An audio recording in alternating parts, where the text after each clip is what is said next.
C'est parti. Beaucoup de choses à vous dire aujourd'hui. En tout cas, des choses diverses et variées, bien évidemment. On va commencer par cet artiste et je dirais presque en phrase d'introduction, tout simplement. Attention, Nicolas Repac. Pas Nicolas Perrac. Je sais, mais c'est important parce qu'il y en a qui confondent. Nicolas Repac. Donc, revisite, je dirais, l'histoire du jazz et la sienne. C'est très important. Nicolas Repac, donc, c'est un musicien, c'est un arrangeur, et c'est surtout très important, un génie du sampleur. On va en reparler un petit peu. Et j'aime beaucoup, moi, la définition qu'il en donne. Le sampleur, c'est une machine à recycler une chose, en fait, à une existence, et tu lui proposes autre chose, tu lui offres une réincarnation, en quelque sorte, et c'est tout à fait ça. Donc oui, le sampleur, son instrument de création favori, mais tout ne se résume pas à cela pour Nicolas Repac. Alors, né en 64, à Albi, commence sa carrière en autodidacte en cherchant à reproduire seul à la guitare et d'oreille. L'oreille, Dieu sait si c'est important quand on utilise ce genre d'instrument, je parle du sampleur. Donc recréer à la guitare, reproduire d'oreille les standards de Bob Dylan, les standards de Tom Waits, pour finalement composer ses premières chansons et s'ouvrir au jazz, parce qu'il adore le jazz, et à l'improvisation. Monte à Paris à 23 ans pour devenir donc guitariste de jazz, oui, parce qu'il est guitariste, c'est très important aussi. Il s'achète aussi en parallèle ses premiers synthés, ses premières boîtes à rythme. Il commence à composer au séquenceur, à l'ordinateur et donc au sampleur, moi ce que j'appelle le fameux instrument échantillonneur recycleur. Multipliera donc les collaborations, mais sera surtout en fait le compagnon de route tout au long de la carrière de Jacques Higelin. Et c'est marrant puisque j'étais pas fait exprès, mais vous verrez pourquoi il y a une importance de citer Jacques Higelin dans ce que je vais dire par la suite. Bref. Meilleur espoir masculin au Francopholies en 99. Il développe donc du coup ses activités en tant que producteur aussi et arrangeur, bon pour Moran, pour Bashung et pour bien d'autres musiciens. Et puis, je fais exprès, surtout, le quasi tout premier artiste a été donc édité sur le tout nouveau label qui est formé à l'époque, le label No Format, fondé en 2004, la même année où justement il va sortir ce monstrueux album, voilà, Swing Swing. Alors, No Format, je vous montre après un petit cartel, en fait, fondé donc la même année, en 2004, quand il sort cet album, par Laurent Bizot. Et donc, du coup, les artistes, comme son nom l'indique, sont moins formatés. Nous n'avons pas le tout premier, mais ça a son importance. Je ne sais pas si on peut le voir ici. Donc, Nicolas Repac, deuxième artiste, je répète, a été signé chez No Format. Premier album, ici, on le voit peut-être un peu, le dogme des 6 jours. Donc oui, un nom de groupe un peu bizarre, ici présent, mais qui a son importance justement dans l'état d'esprit, je trouve, de No Format. On y retrouvait à l'époque, souvenez-vous, je ne sais pas si vous connaissez, mais John Greaves, en fait, qui a fait partie du groupe jazz Enrico, Jazz Fusion. On y retrouvait aussi Marcel Canche, donc Marcel Canche, c'est un auteur, chanteur français, mais qui a fait beaucoup pour les noms de tropos. Et on retrouvait aussi Mino Malan, qui fait partie, peut-être que vous connaissez, d'un groupe plutôt musique du monde, La Machine, entre autres. Dogme des 6 jours, c'était très expérimental, mais ça avait justement tout l'intérêt d'éditer ses premières musiques, et donc sous ce fameux label No Format. Deuxième album, Swing Swing, Nicolas Repac. Troisième album que nous avons ici, que je vous conseille, donc Toto Bona Loqua. C'est facile à repérer chez No Format, en fait, c'est NF, No Format 1, No Format 2, No Format 3, No Format 4, avec Gonzalez, solo piano, et ainsi de suite, et ainsi de suite, et ainsi de suite. Voilà. Alors, il faut savoir que Nicolas Repac va continuer justement à travailler pour ce label. Entre autres, il va travailler pour la chanteuse malienne africaine Mamani Keïta, je dis bien entre autres, voilà, puisque c'est vrai que cet album Swing Swing a tellement bien marché que ça lui a ouvert beaucoup de portes, mais il n'a jamais laissé tomber le label No Format, bien évidemment. Donc, le label No Format, si vous avez bien écouté, fête sa 20e année, 2004-2024, avec donc ce Gramophonie, oui, je vous ai pas dit encore le titre de l'album, Gramophonie, mais avant ça, il avait publié, parce que je me permets comme de le dire, un superbe album en 2012 qui s'appelait Black Box, chez No Format. Donc c'était un album où on retrouvait en fait des chansons déjà de musique afro-américaine, pardon, oui, Black Box, C'était essentiellement en fait tiré du catalogue, c'est pour ça que je l'ai sorti, je vais vous en parler, de Alan Lomax. Donc Alan Lomax, je vais vous dire, donc 1915, pardon, mort en 2002. Alan Lomax, peut-être, je dis bien peut-être, l'un des plus grands collecteurs de folk song, de blues song, voilà, et dont je vous conseille la BD, pour ceux qui ne connaissent pas la biographie de Alan Lomax, voilà, qui dès les années 1930 va collecter dans toutes les campagnes américaines. Voilà, donc ça, surtout, n'hésitez pas, ne passez pas à côté. Donc cet album, en fait, voilà, reprend des célèbres chants de cette période-là, entre autres. Il avait sorti aussi, donc je vous montre tout de suite, excellent album Rhapsodic. Rhapsodic, en fait, alors, il faut savoir que Rhapsodic reprenait aussi beaucoup les musiques traditionnelles de Charles Duvel, qui lui, alors il est aussi, donc 1937, je cite les dates, 2017, qui était lui aussi une référence dans la musique du monde, la world music, qui a passé sa vie, Charles Duvel, à récupérer justement des sons de la planète entière et à les faire se correspondre, lui déjà à son époque. Donc ça, voilà, je vous conseille cet album-là, bien évidemment. Alors je parle de Nicolas Repac, après avoir travaillé aussi pour le cinéma, entre autres. Il revient donc avec ce Gramophonie. Très drôle, sous-titré quand même, c'est écrit ici, je sais pas si on voit, ou le grand orchestre imaginaire, bah oui, parce qu'en fait, il sample l'extrait, donc il m'a imaginé un orchestre, voilà, d'un sample d'esprit. D'ailleurs, je me suis trompé moi-même. Donc, grand orchestre d'un sample d'esprit, donc je trouve ça assez drôle, voilà, où il démontre encore justement tout le contrôle de ce que j'appelle du savoir-faire, du collage, voilà. Magnifique fresque sonore, sans âme, sans âge. Je me suis à me dire qu'il sème la gramophonie, donc plutôt que la zizanie, mais c'est tout comme. Il utilise donc ces machines, moi je trouve presque plus comme un ingénieur, presque moins comme un ingénieur, même si c'est le cas, que comme un poète, je trouve. Travail méticuleux, justement pour avoir une quintessence poétique à la manière d'un alchimiste, je trouve pataphysique. Moi c'est comme ça que je le conçois. Évoque un monde révolu pour mieux justement évoquer le présent. L'art du sampling, l'art de la reconstruction et surtout une manière de faire revivre en fait des musiques anciennes, essentiellement, parfois connues, pas connues surtout, voilà. Il faut considérer cet album, moi je trouve, comme un hommage à ce style de musique, au jazz, entre autres, voilà, comme une passation entre les générations. Ah, donc on va passer à la musique, bien évidemment. Alors, premier titre, Harlem, plusieurs ambiances. Et c'est là où, par contre, il y a beaucoup de choses à écouter dans ces albums. En une seule, voilà, superposition de plusieurs chants, bluesy, jazz, voix ancienne, rythmique de piano, latin jazz, ambiance un peu OSS aussi, ambiance Lalo Schifrin, ambiance bossa jazz, vous l'avez compris. Harlem pose ici justement toute la complexité, toute l'intelligence, à superposer donc du coup des sons pour en faire un ensemble complet, cohérent, et surtout pour recréer une mélodie où le moderne se confond avec l'ancien. Je trouve que dès le premier titre, il frappe très fort. Harlem.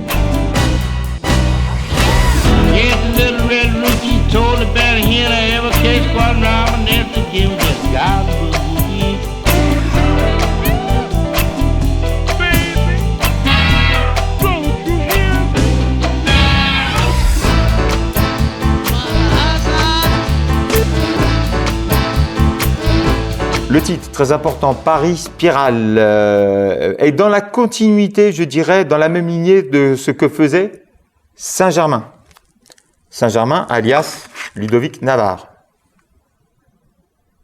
Ludovic Navarre, en fait, c'était, oui, Ludovic Navarre, donc son vrai nom, c'était un musicien représentant de la French Touch, du jazz French Touch, mais on peut dire ça comme ça, un passionné de la techno de Détroit, mais aussi donc du jazz, passant par le hip-hop, la soul, le funk, voilà. Il était surtout à l'époque un digne représentant de F-Com, F Communication. L'histoire est longue parce qu'à l'époque le label donc a été donc dirigé par Laurent Garnier, mais surtout aussi par Éric Morand. Éric Morand, en fait, il avait travaillé pour le Fnac. En fait, non, il avait demandé à la Fnac de faire un sous-label d'une musique. Et donc, le F venait de Fnac à l'époque, Fnac, disque, quelque chose. Ils ont gardé le F pour Fnac, c'est devenu Fcom. C'était les représentants de la French Touch en France, la French Touch et le jazz, avec Laurent Garnier, je le répète. Mais surtout cet album, pourquoi? Parce que c'est le premier, justement, un des premiers albums électro a été édité chez Blue Note à l'époque. Donc, cet album touriste s'est vendu à plus de 3 millions d'exemplaires dans le monde entier. Et on ne peut pas s'empêcher, souvenez-vous, d'écouter comme ce grand tube, voilà, qui l'a révélé au grand public, qui s'appelait Rose Rouge. On écoute un extrait de Rose Rouge quand même de Saint-Germain.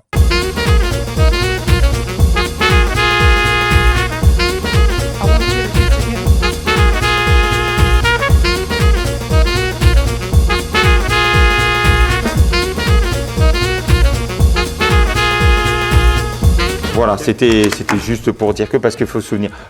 FCOM, on retrouvait Chaz, c'est fait exprès, c'est un pseudo aussi, donc qui mélangeait le jazz et l'électronique. Et on retrouve aussi, par exemple, Mister Oiseau, Quentin Dupieux, réalisateur, loufoque. Moi, je dis ça, moi je dis rien. Voilà.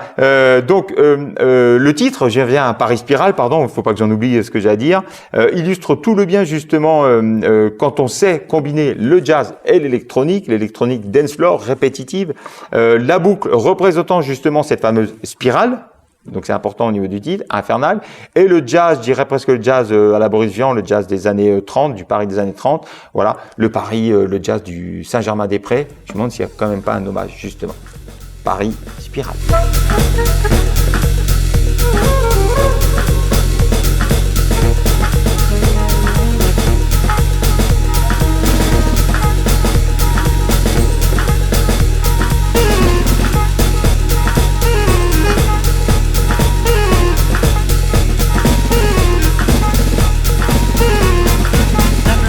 Alors, avec celle qui suit, c'est un peu particulier, mais c'est très intéressant. Alors, quand Nicolas Repac fait soudain surgir, vous allez écouter, comme extrait justement d'un document familial, la voix fatiguée de qui?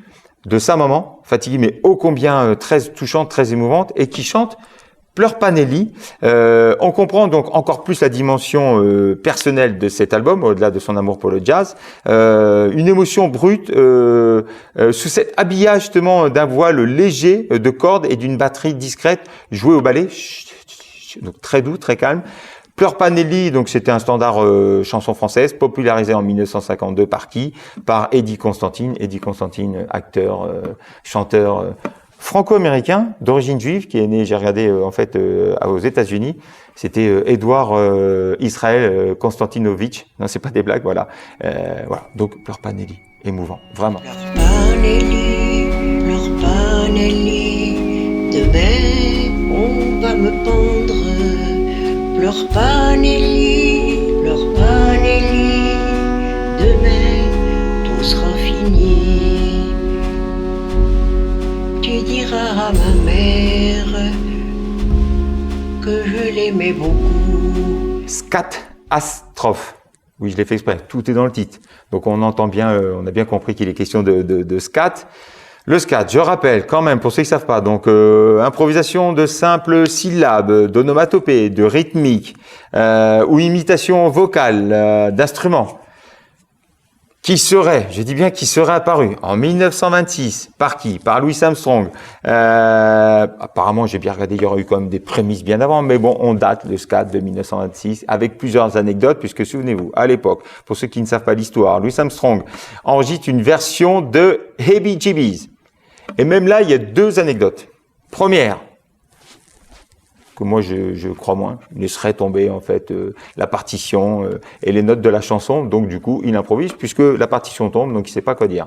Deuxième, que moi je trouve plus probable et que j'ai beaucoup lu et donc ce qui serait la meilleure peut-être, c'est que lui s'il aurait pu un peu trop bu et que lors de l'enregistrement, il oublie justement les paroles ayant bu, et que comme il était trompettiste, il imite tout simplement le son de sa trompette, et c'est comme ça que serait né le scat. Moi, j'opte pour la deuxième version. C'est plus drôle quand même. Donc voilà, donc il est bien question de scat et de strophe. Pourquoi en fait? Parce que justement, il y a plusieurs strophes, plusieurs paragraphes de cette démonstration justement de cette technique, accompagnée d'une contrebasse par-ci, d'une trompette. C'est là où, à mon avis, il y a un hommage à Louis Armstrong, voilà, forcément par là, ou d'un piano, stride, on écoute, Scatastrophe.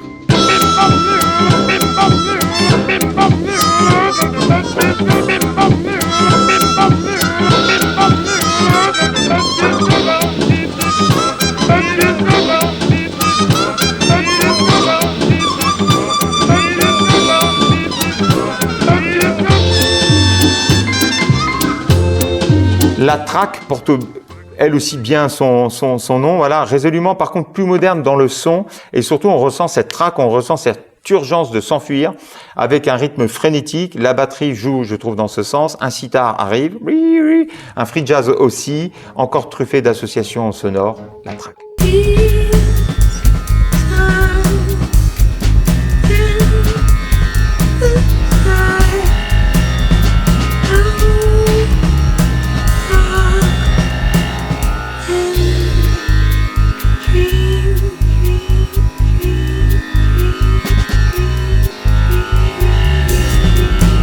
Tout simplement la nostalgie avec Mélodie.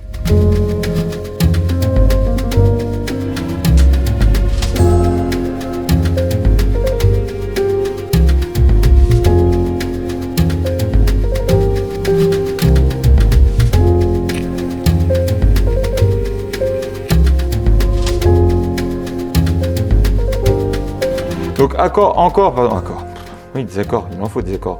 Encore ce jazz des années folles, voilà, qui met le jazz, ce jazz des années, allez, moi je vais faire 20, 30, 40, comme ça je me trompe pas trop, ce qu'on appelle l'âge d'or du jazz. Alors ce jazz, il est accéléré. Puisqu'on fait un peu de jazz d'ailleurs, du coup, j'ai vu un documentaire il y a peu de temps, je vous rappelle qu'à cette époque-là, quand même, dans le jazz, c'était des grands orchestres, et puis a suivi en fait la récupération avec le bebop dans les années 50, puis après le free jazz et tout, voilà, entre autres. Mais là, on est voilà dans ce jazz orchestre, très swing, âge d'or pour certains, j'ai bien dit pour certains, du jazz. Jazz à danser, mélorhythme électro, et d'ailleurs le titre raconte une histoire de cabaret, Moulin Bleu. J'imagine Moulin comme le Moulin Rouge, hein, le fameux cabaret, voilà, très très populaire dans les début du 20e. Bleu, j'imagine comme la Blue Note, voilà, le fameux label fondé à New York dans les années 30. Donc c'est un hommage, ce qu'on appelle du jazz avec un grand J, Moulin Bleu.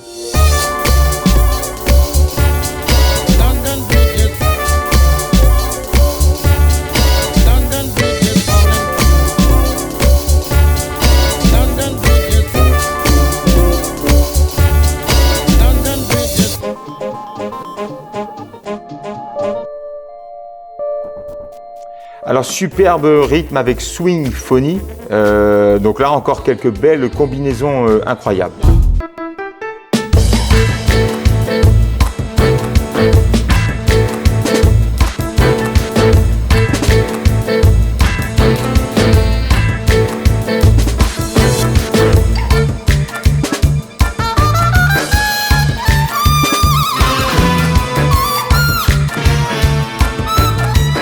Le style jungle, oui, le style jungle a existé, le style jungle jazz, voilà, que je vous laisse découvrir par contre avec le bal jungle, entre autres représenté par Duke Ellington, dis-moi si je me trompe David, voilà, entre autres, avec tous ces grôles, on reprenait aussi les musiques africaines.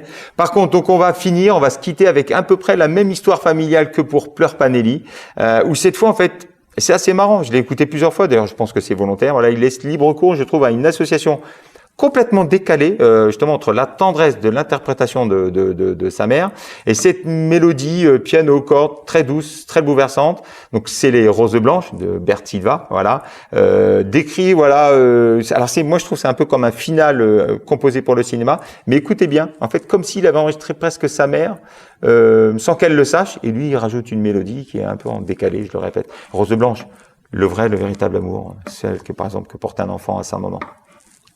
Aujourd'hui dimanche, tiens ma jolie maman, voici des roses blanches, toi qui les aimes tant.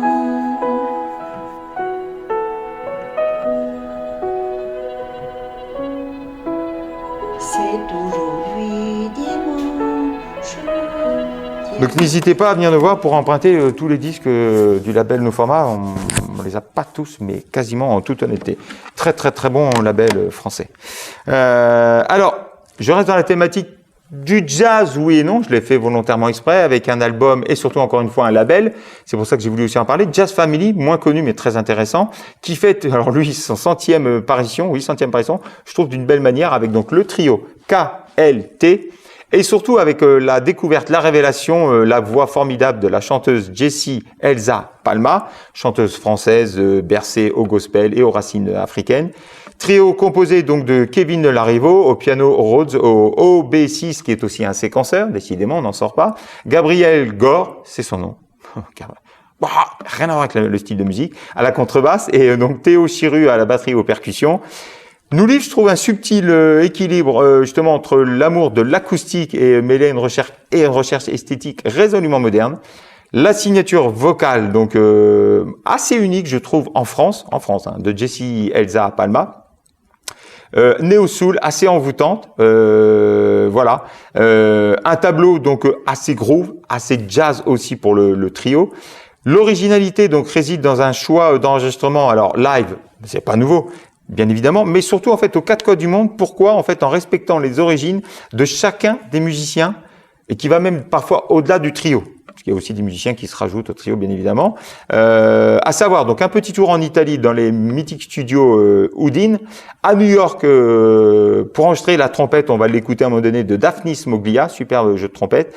À La Réunion, pour enregistrer certaines percussions. À Paris, pour sublimer quelques claviers analogiques. À Taïwan, oui, aussi Taïwan, pour le quatuor à cordes. Il y a un super quatuor à cordes dans cet album, oui. Interesting Quartet, pour accentuer la dimension, justement, céleste de certains des morceaux, et notamment, on va l'écouter, celui d'ouverture. De nombreux choristes aussi se rajoutent, qui complètent le tableau. Du jazz, néo-soul, mais aussi une dimension un peu pop, un peu R&B et rhythm and blues, ne pas confondre, voilà. Et la voix, je dirais, donc de chez Jessie Elsa Palma se situerait entre Olivia Dean, qui est sorti un album, l'anglaise, que je vous conseille, en gros, et ou l'américaine, la confirmée SZA, que moi j'aime beaucoup dans ce timbre de voix, qui est assez unique, en tout cas qu'on remarque tout de suite. Voilà, pour Jessie Elsa Palma. Alors, n'hésitez pas à venir nous voir, honnêtement, pour emprunter. J'ai regardé, en fait, on a en certains disques de Jazz Family, donc de ce label très original et qui comprend en fait une sous-branche, enfin une branche qui s'appelle CDZ. C'est très important en fait puisque c'est créé en 2015 comme le label et c'est dédié en fait à aider les nouveaux artistes dans la production, dans l'édition, en passant par la promotion et surtout en fait ils se veulent se dissocier des sociétés de musique uniquement en ligne. Donc voilà, je voulais le préciser pour ce label. Je garde la chanson d'ouverture pour la fin parce que j'adore cette chanson d'ouverture. Par contre, le deuxième morceau, Teresa. Thérèse, j'embrasse ma maman. Bisous maman Thérèse. Pas super prénom, mais bon, je l'embrasse quand même. Qui permet de rentrer dans cet univers jazz du trio pour la partie instrumentale et surtout qui permet donc du coup de rencontrer cette voix soul à la texture jazz.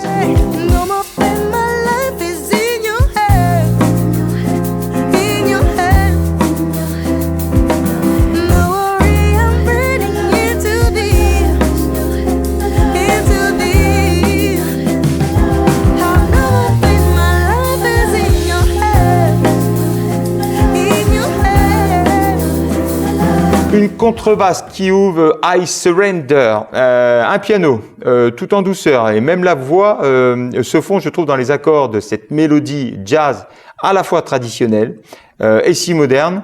On retrouve aussi quelques influences latines puisque la contrebasse justement a été enregistrée et originaire d'Argentine. Sometimes I feel, sometimes I don't.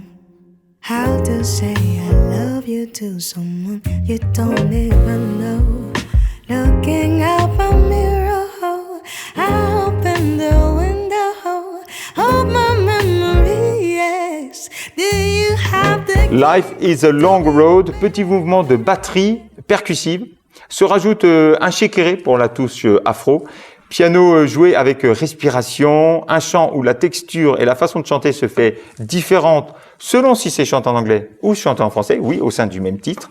Fera penser aussi un petit peu, parce que moi j'aime beaucoup cette chanteuse, à Pauline Krause, voilà, dans l'intonation, la fameuse trompette enregistrée à New York, on entend aussi.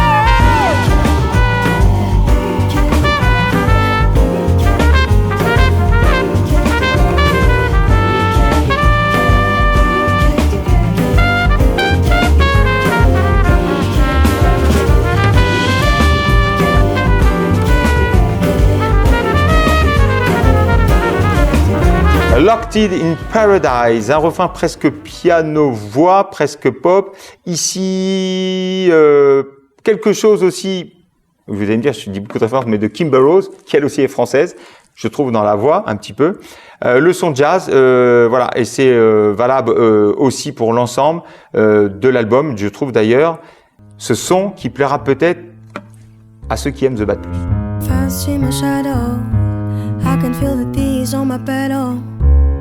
You see a smile on my face though.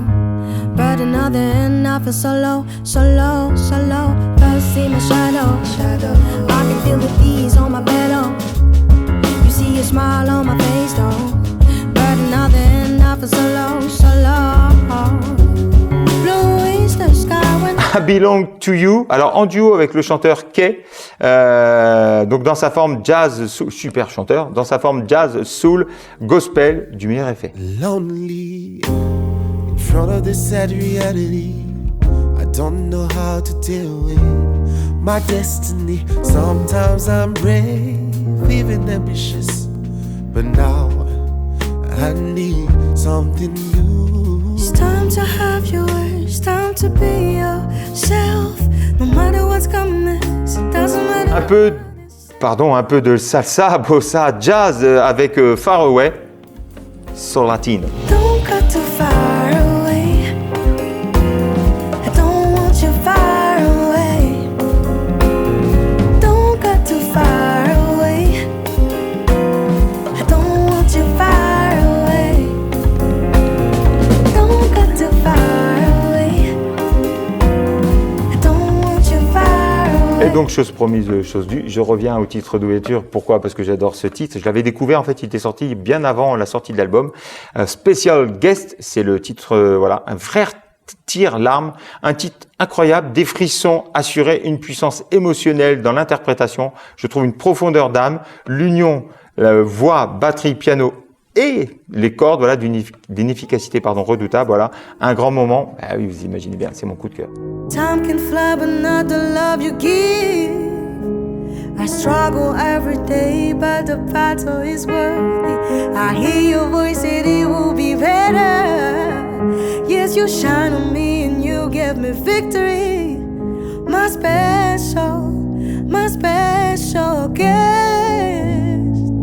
Et pour terminer assez rapidement, parce qu'après David il a une réunion, pas que ça à faire non plus. Mais j'ai vu ce film et je ne peux pas ne pas vous en parler puisque en fait voilà, j'ai rien mis du tout. Je vais improviser le consentement propre. Vous savez, cette histoire d'une fille dans les années 80 de Vanessa, 13 ans en fait, qui rencontre Gabriel, un auteur Gabriel interprété par Jean-Paul Rouve, Gabriel Matzneff, écrivain quinquagénaire de renom. La jeune fille, en fait, devient l'amante, devient la muse de cet écrivain très reconnu, très réputé, célébré dans le monde culturel, voilà, protégé, je pense, même surtout, culturel et politique. Une relation très, très ambiguë, vous l'avez compris. Alors c'est tiré du roman de Vanessa Springora, c'est tiré du témoignage de Vanessa Springora, un roman qui a fait date, que j'avais lu, qui était déjà là véritablement c'est vraiment très bien mis au cinéma. Ils ont bien transposé justement l'incommensurable. C'est fait par Vanessa Fillot.